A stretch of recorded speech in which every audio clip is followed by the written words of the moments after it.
Every time someone in America taps a card, an invisible tax gets pulled out of the transaction.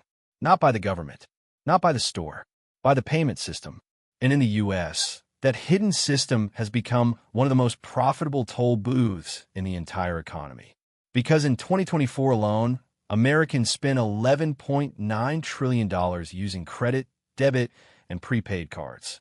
And just for moving that money, U.S. merchants paid $187.2 billion in card processing fees. That means every time a customer spent $100 with a card, the merchant kept about $98.43. The other $1.57 was quietly taken by the payment system. That's the hidden business. And once you understand how this machine works, you realize something important. Some of the biggest businesses in America are not the ones selling products. They're the ones taking a cut every time anyone else sells one. This is the hidden business of credit card processing. On the surface, card payments feel instant. You tap your card. It says approved. You walk away. 2 seconds. Done. But behind that 2-second tap is a giant financial machine involving banks, networks, processors, software, and settlement systems. And every layer takes a cut. That's why when a customer spends $100, the business usually doesn't receive the full $100. It receives what's left after the invisible middlemen get paid. And in America, those middlemen are everywhere. Here's what actually happens when someone taps a card in the U.S. Let's say a customer buys lunch for $50. That $50 does not go directly from the customer to the restaurant. It travels through a chain. First, the card gets tapped on a terminal. That terminal encrypts your data and sends the payment to a payment processor. This is the company handling the transaction in the background. Its job is to route the payment, verify the data, check fraud, and make sure the money reaches the merchant. Then the processor sends that payment through the card network, usually Visa or Mastercard. These are the rails.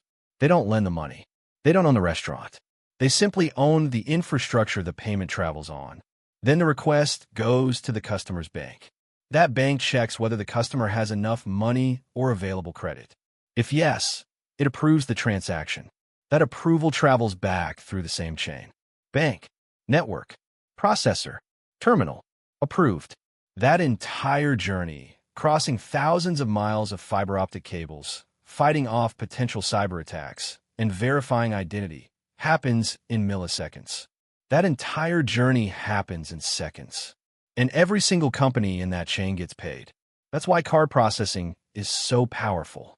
It is not selling the meal. It is monetizing the movement of money. This is what makes the business so dangerous.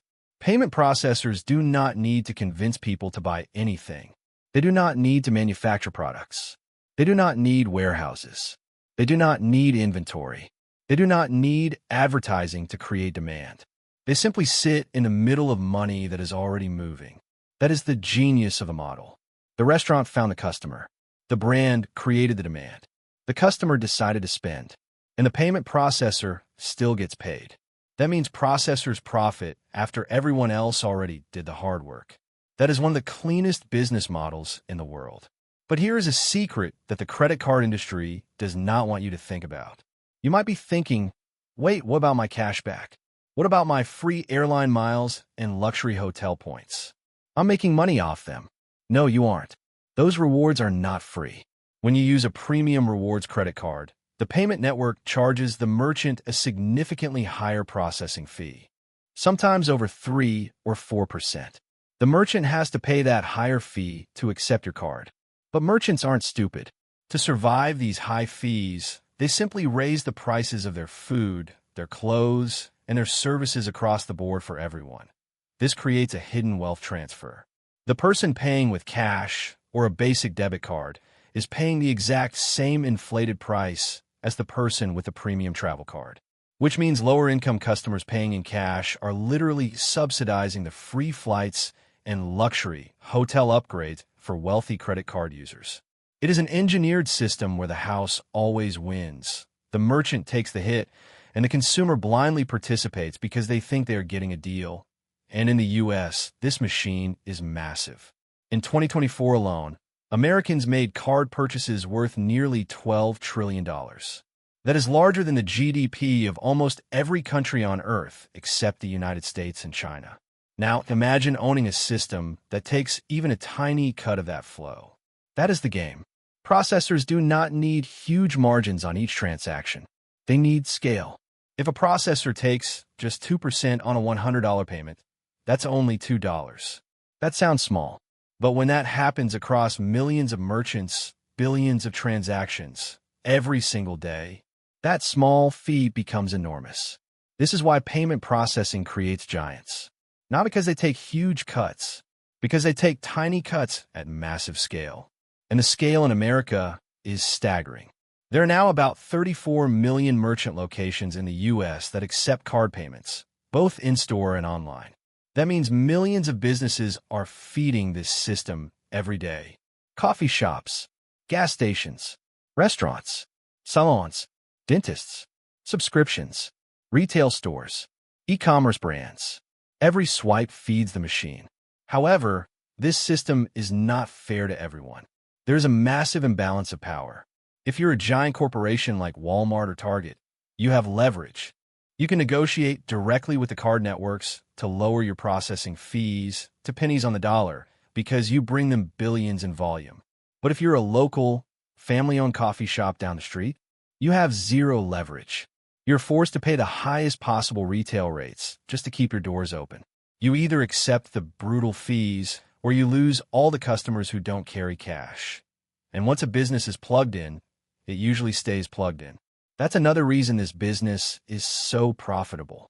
It's sticky. A business can change its logo in a week. It can change prices overnight. But changing payment systems? That affects checkout, accounting, POS systems, invoices, subscriptions, refunds, reporting. It's painful. So most businesses don't switch unless they absolutely have to. That means recurring revenue. Once a processor gets installed, it often keeps getting paid for years.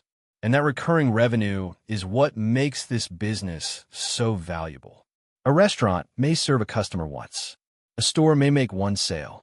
But the processor gets paid every single time money moves. Again, and again, and again. That is not one-time revenue. That is a toll booth. And toll booths are some of the best businesses in the world because they do not need to own the car. They just need to own the road. That's exactly what Visa and Mastercard built. They do not need to sell products. They own the rails. And those rails are unbelievably profitable.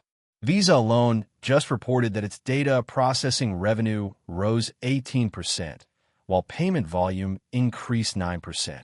That tells you something important. The more people spend, the more these systems print money. And this is why investors love payment businesses. They scale with spending. As inflation rises, transaction sizes rise. They win. As online shopping grows, transaction volume grows. They win. As cash disappears, digital payments rise. They win. As subscriptions grow, recurring payments grow. They win. They're not betting on one product. They're betting on the fact that Americans will keep spending money. And that is one of the safest bets in the world. Why doesn't a tech genius just build a cheaper competitor? Because of the ultimate business mode, the network effect.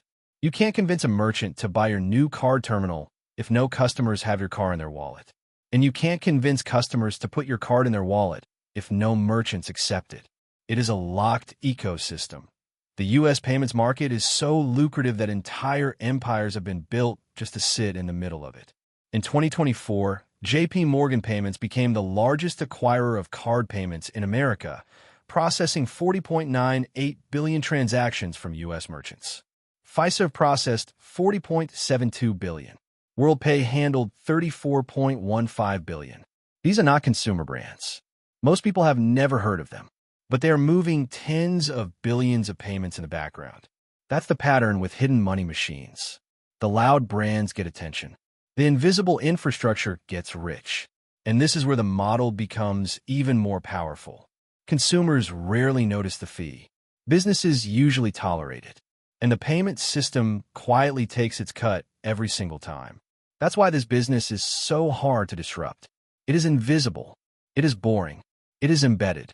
And those are often the most profitable businesses in the world. Not flashy businesses. Embedded businesses. The kind built so deep into everyday life that most people never stop to question who gets paid. That is the real business of credit card processing. It is not about cards. It is not about tapping. It is not even about payments. It is about owning the infrastructure that money has to pass through.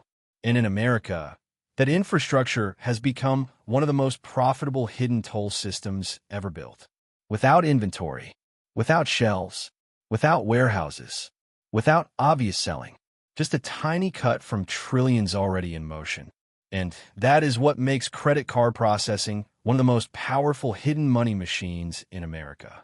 And in the next video, we're breaking down another hidden business quietly making billions from something almost every American sees but barely notices. Without subscriptions, without any fancy tech, without complicated product, just land, traffic, and one of the simplest cash machines ever built. A business so ordinary most people ignore it completely. But once you see how much money it prints, you'll never drive past one the same way again. So, if you want to understand the true financial architecture of the world and stop being kept in the dark by massive corporations, hit that subscribe button right now.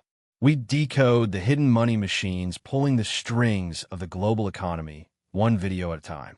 Subscribe and stay ahead of the system.